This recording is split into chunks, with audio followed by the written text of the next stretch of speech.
তো গাইস আমরা প্রথমেই স্প্লিট স্ক্রিন নিয়ে আলোচনা করব। তো স্প্লিট স্ক্রিনটা আপনি কিভাবে চালু করবেন বা আপনার ফোনে কিভাবে ইউজ করবেন চলুন দেখে নেওয়া যাক।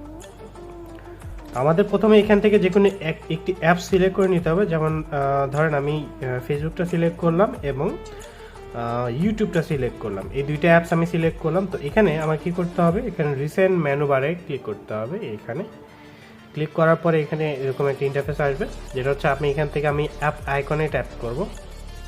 তো এখানে অ্যাপ আইকনে ট্যাপ করার পরে এখানে চারটা অপশন শো করতেছে। তো আপনার সিলেক্ট করতে হবে প্রথম, দ্বিতীয়টা, সেকেন্ডটা। তো আপনার সেকেন্ডটা সিলেক্ট করলাম। সেকেন্ডটা সিলেক্ট করার সাথে সাথে দেখেন আমার উপরে ইউটিউব চলে আসছে। তো এখানে আমি নিচ থেকে যে কোনো একটি অ্যাপস আমি সিলেক্ট করে নিতে পারবো। দেখেন আমার এখানে যে কটা অ্যাপস আমার ফোনে ইনস্টল করা আছে সবগুলোই এখানে শো করতেছে।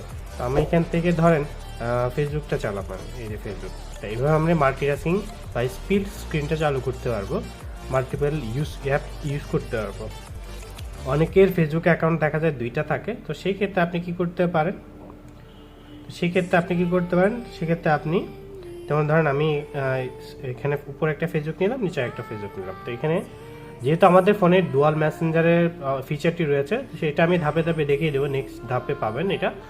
তো এইভাবে আপনি ইউজ করতে পারবেন, দুইটা মেসেঞ্জার, দুইটা ফেসবুক, দুইটা ভাইবার, দুইটা হোয়াটসঅ্যাপ আপনি ব্যবহার করতে পারবেন। এছাড়াও আমরা চাইলে 3টি অ্যাপস একসাথে একই ডিসপ্লের উপর অ্যাট এ টাইম রানিং করতে পারবো। তো আমাদের এইটা চালু করার জন্য কি করতে হবে চলুন দেখে নেওয়া যাক। তো আমাদের এখানে পূর্বের মতোই আমাদের এখান থেকে অ্যাপ সিলেক্ট করে নিতে হবে। এখানে দুইটি অ্যাপস আছে, সেক্ষেত্রে আমরা আরেকটি অ্যাপস যোগ করে নেব। অর্থাৎ ধরেন আমি গ্যালারিটা অ্যাড করে নিলাম, ওকে ফাইন। তো আমি গ্যালারিটা নিলাম। এইভাবে আমি প্রথম থেকে, যেমন এখানে 3টে অ্যাপস, আগের মতো চারটা অপশন শো করতেছে।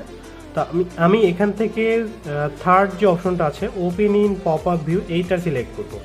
তো এটা সিলেক্ট করার সাথে সাথে দেখবেন এরকম একটা ইন্টারফেস চলে আসছে। তো আমরা এখানে টান দিলে এটা সাইজ ছোট হয়ে যাবে। তো এটা সাইজ ছোট হলে আপনি এইখানে চাপ দিয়ে ধরলে এটা মুভ হবে। তো এটা মুভ করে আমরা এখানে উপরের দিকে নিয়ে আসবো, যেন নিচে আমি আরও দুইটা অ্যাপস রাখতে পারি। তো এখানে আমাদের কি করতে হবে, আবার রিসেন্ট মেনু বারে ক্লিক করতে হবে। তো এখান থেকে আমরা ফেসবুকটা সিলেক্ট করব, ঠিক সেমভাবে ওপেন ইন পপ আপ ভিউটা সিলেক্ট করব। এরপর আমরা এটা সাইজটাও ছোট করে নিব। তো এটা আমরা রাখবো হচ্ছে মাঝখানে। নেক্সট আমরা কি নিব, নেক্সট আমরা নিব হচ্ছে গ্যালারিটা। এটা gallery, open in pop up view, সাইজটা ছোট করে নিব আমরা। সাইজটা ছোট করে একবার নিচের দিকে চাপায় রাখবো। তো এবার দেখেন এই যে এখানে দেখেন অ্যাপস জমা হয়ে আছে, আমি এখানে ট্যাপ করলে এটা শো করতে। তো এখানে আমি জাস্ট ট্যাপ করবো, এটা জায়গা মতো এটা চলে যাবে। তো এখন আপনার মনে হইলো যে এটা একটু চাপানো দরকার, একটু উপরে তোলা দরকার, সেক্ষেত্রে কিন্তু আপনি করতে পারবেন। তো এটা কি করতে, এখানে আপনার সিলেক্ট করতে হবে, সিলেক্ট করে এটা টান দিতে হবে, বাস। তো এখানে দেখেন আমার কিন্তু উপরে আমার ফেসবুক করতেছে, রানিং করতেছে, সরি উপরে আমার ইউটিউব রানিং করতে চলতেছে। আবার এখানে আপনার ফেসবুক আছে, এখানে আপনার গ্যালারিটা রানিং। তো আমরা চাইলে এইভাবে আপনার 3টে অ্যাপস একটা ইউজ করতে পারবো। আবার আপনি যদি চাই আমি 4টে অ্যাপস ইউজ করবো, সেক্ষেত্রে আমাদের কি করতে হবে, একটু উপরের দিকে টেনে নিতে হবে, যেন আমরা নিচে আরেকটা অ্যাপস অ্যাড করতে পারি, সেই জায়গাটুকু তৈরি করে নিতে হবে। হ্যাঁ, তো এখানে আমরা দেখে নিলাম যে কীভাবে 3টে অ্যাপস আমরা ব্যবহার করতে পারবো। চলুন নেক্সট স্ল্যাপে যাওয়া যাক। এবার আমরা জানবো আপনার ফোনে আপনি কীভাবে অ্যাসিস্ট্যান্ট মেনুটি চালু করবেন। তো অ্যাসিস্ট্যান্ট মেনুর অনেকগুলো কাজ আছে, আপনি শর্টকাট বেশ কিছু কাজ করা যায়, খুবই ইমপ্রেসিভ কিছু কাজ করা যায়, চলুন দেখে নেওয়া যায়। তো আমাদের এটার জন্য প্রথমে যেতে হবে সেটিংসে যাওয়ার পরে আমরা এখান থেকে সার্চ করে নেব। এখানে সার্চ করা আছে, আমি এখানে যদি সার্চ করি অ্যাসিস্ট্যান্ট ম্যান, তো এখানে চলে আসছে অপশনটা, আমরা এখান থেকে এটা চালু করে নেব। এখানে চালু করার সাথে সাথে এই ধরনের একটা বল সামনে চলে আসবে। তো এটা মুভেবল, এটা আপনি যেখানে ইচ্ছা সেখানে রাখতে পারবেন, যেখানে ইচ্ছা সেখানে নিতে পারবেন। তো এটা আমরা যখন ট্যাপ করব, এখানে বেশ কিছু অপশন শো করবে। প্রথমত এখানে আপনার রিসেন্ট মেনু জাস্ট এরকম আপনার একটা ইন্টারফেস আসবে, back button, home button, recent menu button. এখানে থাকতেছে স্ক্রিন ট্যাপ টু অফ, মানে একটা ট্যাপ করে আমি ফোনটা অফ করতে পারবো। এখানে ভলিউম বাটনের ভলিউমের একটা অপশন থাকতেছে। এখানে স্ক্রিনশট নেওয়ার অপশন থাকতেছে, এটা ইমপ্রেসিভ। আপনার পাওয়ার বাটন প্রেস করতে হবে না স্ক্রিনশট নেওয়ার জন্য, আপনি এখানে একটা ট্যাপ করলে স্ক্রিনশট নিতে পারবেন। সাপোজ আমি উদাহরণস্বরূপ দেখাতে আমি এখানে ট্যাপ করব, ব্যাস আমার কিন্তু স্ক্রিনশট হয়ে গেছে, স্ক্রিনশট নেওয়া হয়ে গেছে। তো এরপর আমরা কী থাকতেছে এরপর দেখা যাক। এখানে স্লাইড করলে দেখবেন আরও কিছু আসে, এখানে নোটিফিকেশন প্যানেল আসতেছে। আপনি এখানে ট্যাপ করলে আপনার উপর থেকে টান দেওয়া লাগতেছে না, এটা নোটিফিকেশন প্যানেলটা অটোমেটিক্যালি নেমে যাবে। এরপর যদি দেখি আমরা পিন টুইন আমরা জুম ইন করতে পারবো, পাওয়ার অফ মেনু এটা থাকতেছে, কার্সর, তারপরে স্ক্রিন কন্ট্রোল, হ্যাঁ, মেনু সেটিং, যেটা আমরা এই সেটিংগুলো আপনি চাইলে নিজের মতো সেট আপ করে নেবেন। তো গাইস আমরা এবার দেখব আমাদের ফোনটিতে আমরা কীভাবে ফন্ট স্টাইল এবং সাইজটা সেট আপ করতে পারবো। তো আমরা প্রথমে চলে যাব সেটিং থেকে আমরা এখানে ডিসপ্লেতে চলে যাব। ডিসপ্লে থেকে এখানে আমরা পেয়ে যাব ফন্ট সাইজ অ্যান্ড স্টাইল, এই যে এই অপশনটা আমরা এখানে ক্লিক করলে আমরা এখানে দেখতে পারবো এখানে ফন্ট সাইজটা শো করতেছে। এখান থেকে হচ্ছে ফন্ট স্টাইলটা হচ্ছে আপনি এখানে ডিফল্ট করা আছে, আপনি চাইলে এখান থেকে ডাউনলোড করার অপশন আছে, আপনি এখান থেকে চাইলে ডাউনলোড করে নিতে পারবেন। এই তো এখানে অনেক ধরনের ফন্ট শো করতেছে, আপনি যে কোনো একটা আপনার পছন্দ অনুযায়ী একটা ডাউনলোড করে নিয়ে আপনি সেট করে নিতে পারবেন আপনার ফোনে। তো এটা কিন্তু খুবই সুন্দর একটা জিনিস, আমাদের অ্যাপ স্টোর আছে এটা। ওকে, তো এখানে দেখেন আমি চাইলে আমি যেই সাইজ আমার প্রয়োজন আমি এই সাইজে করে নিতে পারবো, আমার যেটা ভালো লাগে এটা করে নিতে পারবো। এবার আমরা আলোচনা করব আমাদের ইটস প্যানেল নিয়ে। ইটস প্যানেলটা মূলত আমাদের শর্টকাট ফিচার একটি। তো এইটা মূলত ব্যবহার করে থেকে আমরা শর্টকাট ইনস্ট্যান্টলি যে কোনো অ্যাপে সুইচ করার জন্য।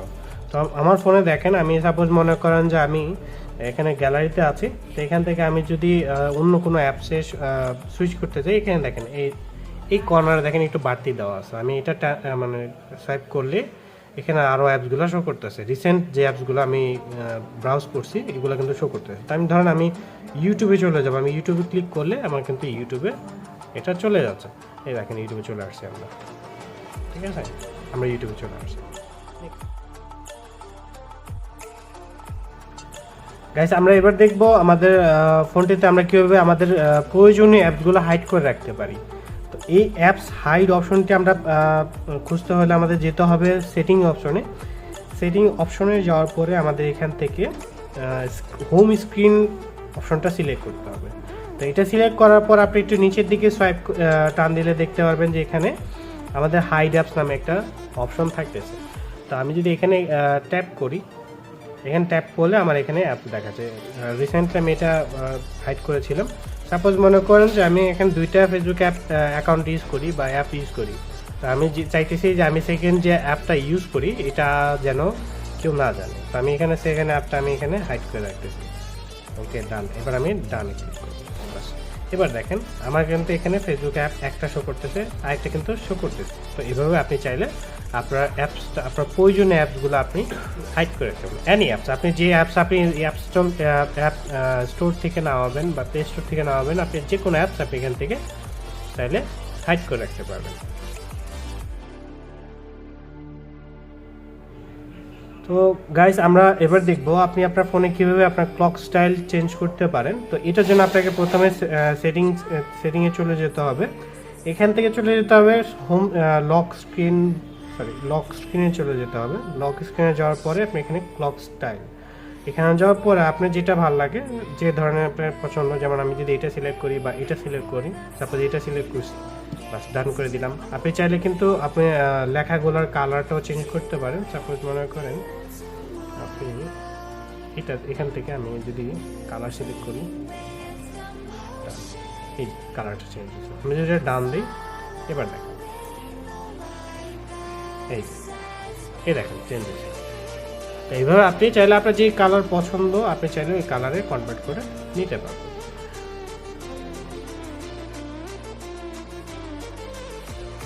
তো গাইজ আমরা আমাদের যে অ্যাডভান্স ফিচার আছে এখানে কিন্তু আমরা এক্সট্রা অনেক কিছু পেয়ে যাব। অনেক প্রয়োজনীয় অনেক কিছু পেয়ে যাবো। যেমন এখানে আমরা প্রথমে যেটা পাবো সাইডকে, তো এইটা হচ্ছে আপনি আপনার সাইড ভলিউম বাটন হইতে পারে, পাওয়ার বাটন হইতে পারে, এগুলো ব্যবহার করে শর্টকাটে কীভাবে আপনি ইনস্ট্যান্টলি অ্যাপস ওপেন করতে পারেন। সাপোজ মনে করেন এখানে আমি যদি যে অ্যাপসটা সিলেক্ট করতে, যেমন আমি এখান থেকে যদি সিলেক্ট করি, আমার আপাতত এখন লাগে হচ্ছে টর্চটা। তো আমার যদি ধরেন টর্চটা দিয়ে দেখে, হ্যাঁ টর্চটা দিয়ে দেখে, যেহেতু আমাদের লোডশেডিং হয় ইদানিং, তো এখানে আপনি ফোনটা অফ থাকবে। হ্যাঁ, এই যে পাওয়ার বাটন আছে আমাদের, এটাতে আপনি একসাথে ডাবল ট্যাপ করবেন। একসাথে ডাবল ট্যাপ করলে কি হবে, এই যে আমার ফ্ল্যাশ লাইটটা জ্বলে উঠছে। তো এটার জন্য কিন্তু আমার ফোনটা অন করে আমার টর্চ বাটনটা প্রেস করতে হচ্ছে না। তো এটা কিন্তু আমি ইনস্ট্যান্টলি করতে পারতেছি, এটা খুব বেনিফিশিয়াল। তা এটা খুবই কাজে আসে। নেক্সট আমি যদি দেখাই এখানে আর কী কী অপশন আছে আমাদের। আচ্ছা, এরপর আমরা যদি দেখি motion and gesture. Motion and gesture কী কী থাকতেছে চলুন দেখি। এখানে আপনি প্রথমে যেটা থাকতেছে double tap to turn on screen এবং double tap to turn off screen. তো এই দুইটা অপশন আসেন কীভাবে কাজ করে চলুন দেখে নেওয়া যাক। আমি বের হয়ে আসলাম। তো এখানে আমি ডাবল ট্যাপ করলে ফোনটা অফ হইতেছে, ডাবল ট্যাপ করলে ফোনটা অন হইতেছে। তো গাইজ এবার আমরা একটা ইন্টারেস্টিং জিনিস দেখাবো, যেটা হচ্ছে আমরা নর্মালি একটা অ্যাপে যখন আমরা ক্লিক করি, তো এটা কিন্তু একটা নির্দিষ্ট অ্যানিমেশন আছে। তো এই অ্যানিমেশনটা দেখা যায় কি যখন আমরা ট্যাপ করলাম, এই অ্যানিমেশনের মাধ্যমে একটু স্লোলি ওপেন হয়। তো আপনি চাইলে এই জিনিসটা ফাস্টার করতে পারেন। তো এটার জন্য আপনাকে কী করতে হবে, সেটিং অপশনে যেতে হবে। সেটিং অপশনে যাওয়ার পরে অ্যাসেবিলিটি অপশনে যেতে হবে। অ্যাসেবিলিটি, তো এখান থেকে আপনাকে এই অপশনটা সিলেক্ট করতে হবে, ভিজিবিলিটি ইনচ্যান্টমেন্ট। এটা সিলেক্ট করার পরে এখান থেকে আপনি রিমুভ অ্যানিমেশন এইটা সিলেক্ট করতে হবে। তো এটা অফ করার পরে দেখেন এটা কতটা ফাস্ট, খুবই ফাস্ট হয়েছে, খুবই ফাস্ট। যেটা আপনার নর্মালি আমাদের কিন্তু অ্যানিমেশন থাকে এখানে, তো এটা খুব ফাস্ট কাজ করতেছে, খুব ফাস্ট। তো গাইস সবাইকে অনেক অনেক ধন্যবাদ আমার এই পুরো ভিডিওটি দেখার জন্যে। যদি ভিডিওটি ভালো লেগে থাকে বা এরকম মনে হয় যে না ভিডিওটির মাধ্যমে আমি অল্প কিছু শিখতে পারছি, কোনো কিছু শিখতে পারছি, তাহলে অবশ্যই একটি লাইক করবেন এবং সাবস্ক্রাইব বাটন প্রেস করে রাখবেন যেন আমার পরবর্তী ভিডিওগুলো পেতে পারেন। সবাইকে অনেক অনেক ধন্যবাদ।